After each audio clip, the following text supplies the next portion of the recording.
In this series of brief teachings for contemplation from The Truth Will Set You Free, I am presenting some very key messages that Swamiji has taught over the decades, and wanted to share these with you as an intermittent series, which will remind you to dip again into the book and also to elevate your contemplation practice.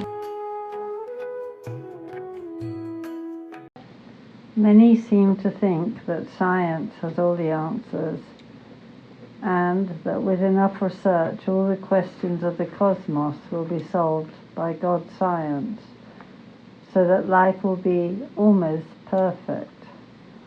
Actually, perfection is not a real goal to the materialist who believes in compromise. Humankind waits for science to make everyone happy, rich, and healthy. Meanwhile, life grows further out of balance. Time may run out. The economy might fail.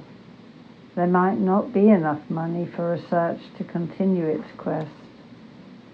Of course, the material world has its uses. Indeed, there is no more valid medium for manifestation of spiritual growth and evolution than the blue planet Earth.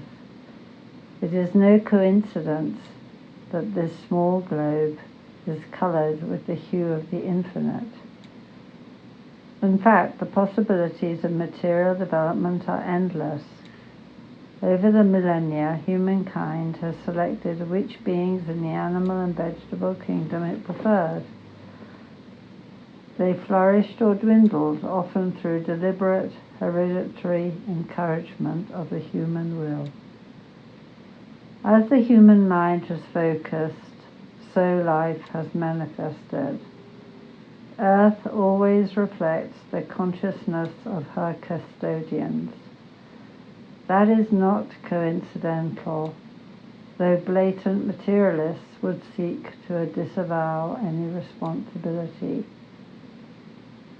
In these circumstances, people should realize that the greatest service to be given to the world is to take responsibility for oneself, one's environment, and one's relationships.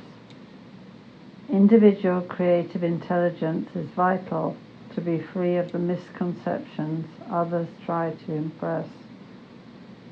To go beneath surface appearances in order to see beyond previous conditioning and biases, one must be firm in the resolve to grow and realize at all times that ego should not stand in the way of growth by such tools as worry, depression, anger, doubt, and envy.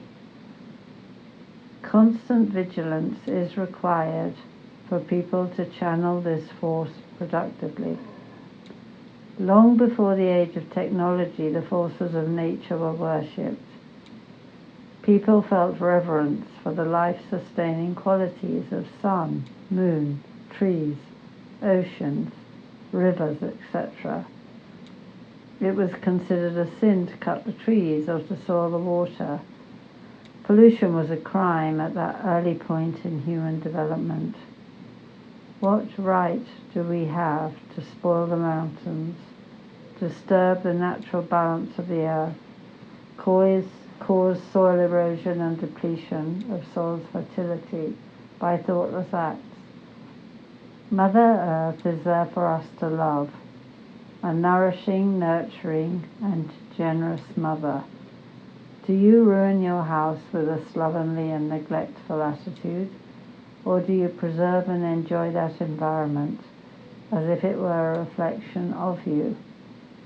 Do you also care responsibly for the bodily shell which houses your spirit, focusing on health and cleanliness rather than mere vanity? Is your mind filled with negativity and anxiety, or does it reflect purity, balance, and wisdom?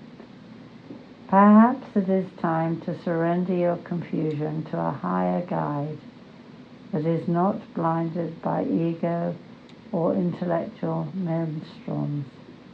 Infinite consciousness is never closed to anyone. Yoga can be the key.